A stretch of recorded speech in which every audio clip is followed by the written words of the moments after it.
Welcome to Canadian Justice. I'm Christine Van Gyn, and today we're talking about facial recognition technology, its use in Canada, and whether it is illegal or should be made illegal. This issue came to the forefront of public attention when it was revealed that a number of police departments were secretly using a new and advanced type of facial recognition technology developed by an American company called Clearview AI. Clearview AI had scraped 3 billion photos of people from the internet and created a facial recognition system to exploit that database. Police in Canada began using the software for the investigation of crimes. But what are the problems with this type of technology? And what does it mean for our privacy? How accurate is it? Are police and governments even authorized to use it? And is the technology itself even legal? Here today to talk about this is Dr. Brenda McPhail from the Canadian Civil Liberties Association. Dr. McPhail, thank you so much for joining me today to talk about this. Now, I want to start by talking about what this technology is, and then in our next segment, we'll talk about some of your concerns. So what can you tell me about facial recognition technology, how it works, and who's using it? Sure. So facial recognition technology, it can be helpful to think about it in relation to a technology we're all familiar with, and that's fingerprints. So at CCLA, sometimes we talk about facial recognition as facial fingerprinting. Basically, the way it works is very similar to a fingerprint. With a fingerprint, the swirls on your fingers, the patterns that are embedded into your flesh are unique to you, and so they can serve as a unique identifier. With facial recognition, it's the pattern of the image of the features on your face. It's the distance between your nose to your chin, to your cheekbone, to the corner of your eye. And facial recognition software takes a series of very detailed measurements of the pieces of your face. It creates a template, kind of like a map. And then it uses that map to compare to images that may or may not be of you to look for a match. Now, there were police departments in the United States that were using this technology for investigating crimes, and it turned out there were Canadian police departments who were using it as well, although they weren't exactly transparent about their use. What can you tell me about how the police were using it in Canada and how it was discovered? So it was discovered when a New York Times reporter published an expose, a deep investigative dive into this company called Clearview AI that was marketing this software. Before that, even those of us who are paying attention to this technology didn't really have this company particularly on our radar. And what this reporter revealed was that the way this technology was designed sort of fulfilled the deepest nightmares of privacy advocates in relation to how this technology might be developed and used. Because it was as you mentioned in the intro, it was a technology that scraped more than 3 billion images that people had put up for entirely their own purposes online. So the photos of your kids that you're sharing with grandma on Facebook, your headshot on LinkedIn, those were the kind of photos that were scraped by the Clearview AI software, often not just without the consent of the people whose photos they were, but also against the terms of service of the platforms. So it's really not true that when we post a photo online, it's fair game for anybody. These platforms have terms of service. And places like LinkedIn or Twitter or Facebook have provisions in their terms of service to protect us from this kind of third-party use. But Clearview ignored all of that. They just scooped up all of these images. And what were the police using them for, using this database for? Yeah, essentially what Clearview AI did was put all of the images, all of the people who were captured in their scraping into a kind of perpetual police lineup, because they used a facial recognition algorithm that police forces could license, could pay for, could run searches on to try and match it to an image that they had collected, either from video surveillance of a case, from their mugshot database, from a body-worn camera. But really what it did is take all of these innocent people going about their lives and posting their photos and plop them into a police lineup to be searched whenever there was an investigation going on. Yeah, sort of a permanent police lineup that they could access at any time. When we come back from this commercial break, I want to talk to you about some of your really specific legal concerns about this technology.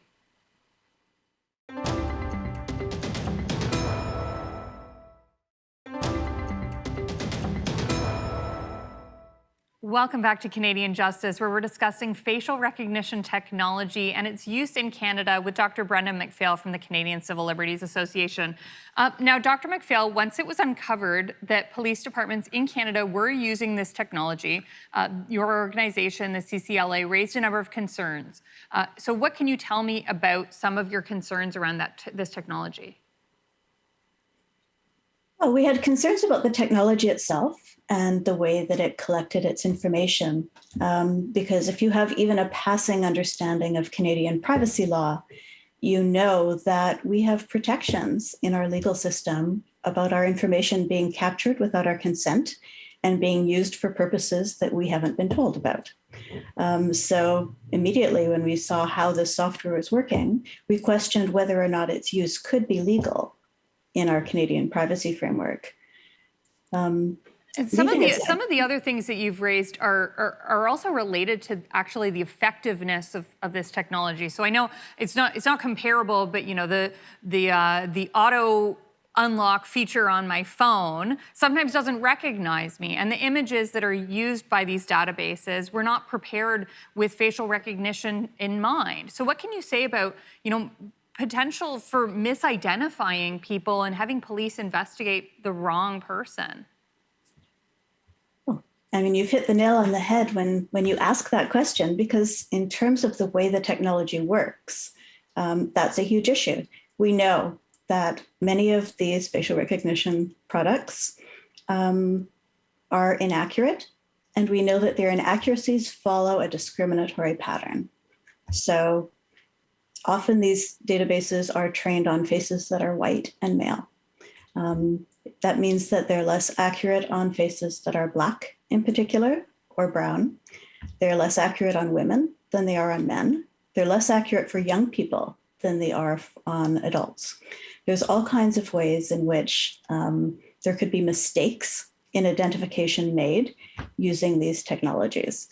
And those, in a policing context, have very serious consequences. Yeah, so what's your sort of worst case scenario concern about this technology? The worst case scenario is that this technology is embedded in cameras that are posted on street corners in our cities across the country, that everybody walking past those cameras is subject to search of their images if there's an investigation about something that happens in that location, and that the technology is sufficiently flawed that it is inaccurately identifying people, and that people are being pulled into police stations, being questioned, being accused of crimes that they didn't commit based on a misidentification. This is sort of a dystopian vision of the future that's really concerning. Now, I mean, I want to play devil's advocate here, although to disclose my bias, I probably agree with your position on this. But I think what people sometimes push back against this is innocent people have nothing to fear, or, it's worth it if it helps the police solve crime. So how do you respond to that? Well, you never know what you have to fear, because you never know how someone else who's watching you is going to interpret your actions, or if they're going to really know it's you. And that's, of course, a big problem with this technology, is the inaccuracy. Maybe it's not you. Maybe you're getting caught up in something that you had nothing to do with. But if you think about it, if this week a police service in your city applied for a warrant to fingerprint every single person crossing a major downtown intersection, that would be denied. And it would be denied because you would need to justify that level of intrusion on that number of people in relation to a specific investigation. The problem with facial recognition in the wild is that it's capturing everyone as they go about their daily business, where they do have some expectations of privacy and anonymity in terms of being allowed in our democracy to go about their business on a public street.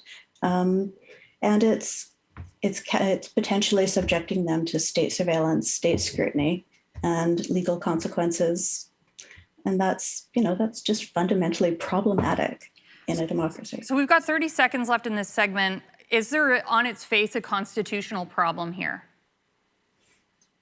There are potentially problems.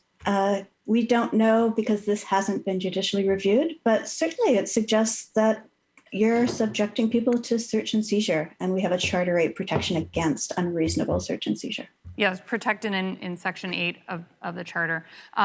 When we come back from this commercial break, we're going to dive further into this conversation, some of the other concerns that you have with at the CCLA.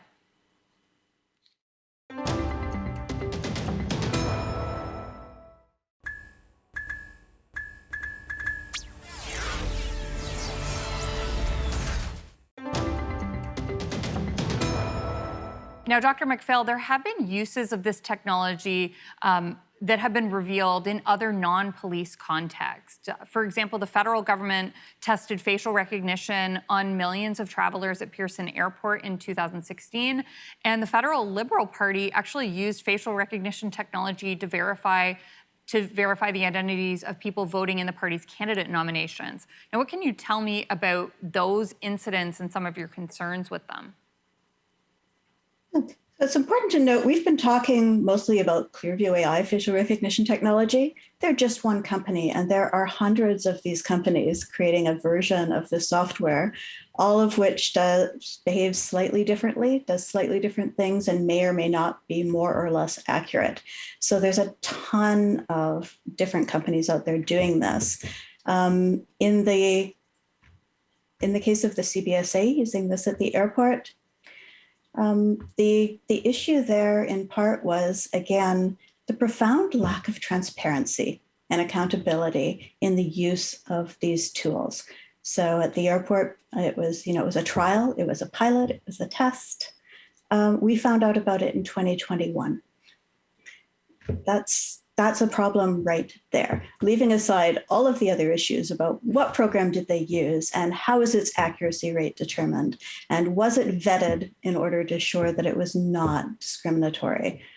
Leaving aside all of those technical and practical concerns, simply the question of why in a democracy we're being subjected to essentially a technology of mass surveillance without any public consultation, without any public conversation about whether or not that's a technology that we're willing to accept in our democracy is troubling.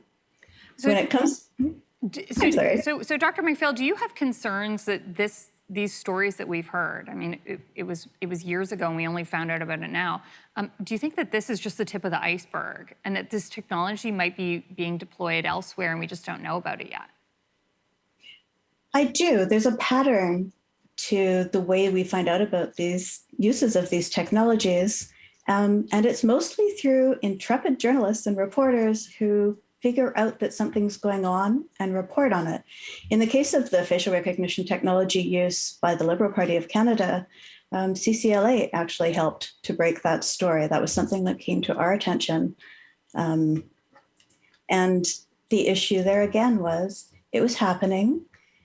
It was on the Liberal Party website for members, but it wasn't something that was publicly discussed.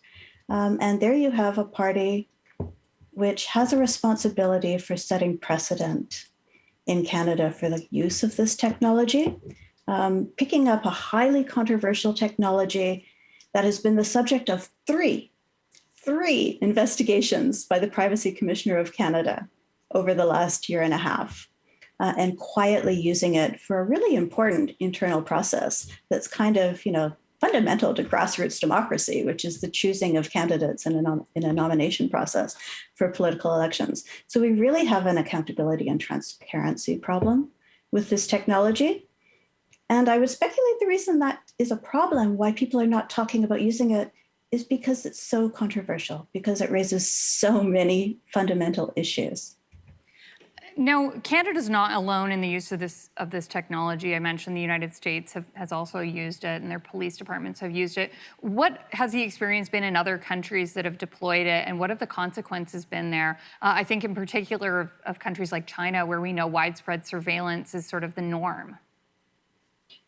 In China, it's very heavily used. I've heard of applications actually where there's a facial recognition, a camera embedded in a paper towel dispenser in a public washroom, so that an individual can only dispense one piece of paper towel and not get another one. So it's, at the level of the trivial in China in terms of the kinds of surveillance activities that are facilitated using that technology. In the United Kingdom, civil society colleagues at Liberty recently won a really big landmark precedent-setting case about the UK police use of facial recognition technology in the wild, so like on a street, where it was deemed, particularly because of the potential discrimination that the technology would create, it was deemed that it was an illegal use at that time.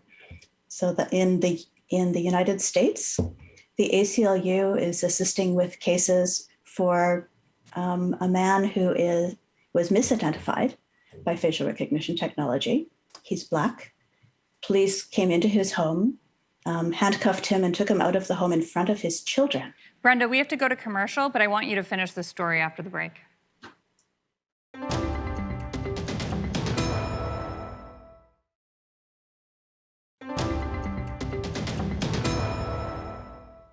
Welcome back to Canadian Justice, where we're discussing facial recognition technology and its use in Canada with Dr. Brenda McPhail from the Canadian Civil Liberties Association. Now, Dr. McPhail, I wanted you to be able to finish the story you were telling in the last segment about a man in the United States who was misidentified by facial recognition technology by police. Yes. As I was saying, he was Black, he was misidentified and dragged out of his home in front of his children. And questioned up, and it was eventually determined that he was not the right person, and he was released. But that was obviously a very traumatic experience, not just for him as an adult, but for his kids, who's had police barge into their homes and take their dad away. So that's a really good indication of how, if this goes wrong, it would go very wrong and have serious consequences. So what are you asking the government to do? You've made a number of requests of the government to make some changes. What are those?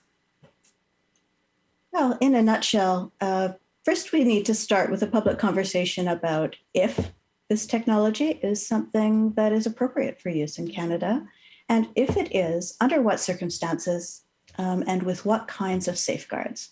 So after we've had the if conversation, then we need legislation. This kind of technology needs to be regulated. There needs to be safeguards in place to make sure that it is used in circumstances where it can potentially be helpful, and it is never misused, or there are consequences for misuse. And that's going to take some serious revisions to our privacy laws, which at this point aren't fit for that purpose. And even the bill that the Liberal government had tabled, Bill C-11, before the election was called and it died on the order paper, wouldn't have done the job. We need better solutions to provide safeguards, because this technology has the potential to be so very rights infringing. So you've made your recommendations to the government. Has the government responded to any of those recommendations? I guess they're in an election now, but before that. Well, so if you look at the text of Bill C-11, it clearly didn't respond to our concerns. We have to wait and see whether this government or any other would respond. There was conversations that were beginning to happen before the COVID-19 pandemic about having a standing committee of Parliament do a study on facial recognition technology. And we had started having those conversations about, who would be called as witnesses, if we would be called as witnesses to that committee, what kinds of questions should be on the table. And as with so many other things, COVID changed the landscape. So I think that there is hope. I think that there is some political will to grapple with this. But it's also possibly reasonably been lower on the priority list over the last year and a half. And until any changes are made, is there anything that our viewers can do to stop this type of technology from being used against them? Is there a way people can protect themselves? Honestly, the insidious nature of this technology is that most of the time you're not going to know if it's being used on you. When it was used in kiosks in Cadillac Fairview malls, it was done in secret. When it was done at the airports, it was done in secret. So the best way of protecting yourself is through political action. It's telling your member of parliament during this election season that this is something that matters to you, that you expect a new privacy law to properly protect you from mass surveillance technologies. And it's saying, look, until you've got that legislation in place, we want a moratorium on the use of this technology. It should not be being used until Canadians across the country are assured that it's used in a way that's rights respecting and safe. Well, I want to thank you so much for coming on today, Dr. MacPhail, and telling our viewers about this. And until we have better legislation, I'm going to take as many pieces of paper towel as I can. But thank you so much for your work on this. Thanks so much for having me today. We've heard today about the emergence of new and advanced facial recognition technology and how that technology has been deployed in secret by Canadian police, the government, and private businesses. Technology has huge potential to improve our lives, but new police powers and tools can have unforeseen consequences. They can negatively impact our privacy rights, the presumption of innocence, and could result in the wrongful prosecution and even imprisonment of innocent people. We don't want to build a policing system where people can be wrongfully accused by a computer algorithm. But what do you think of the deployment of these new technologies? Does solving crime justify the use of any means necessary? Or should these technologies be restricted because they threaten our fundamental rights? You be the judge. I'm Christine Van Gyn, and remember, a freer Canada starts with you.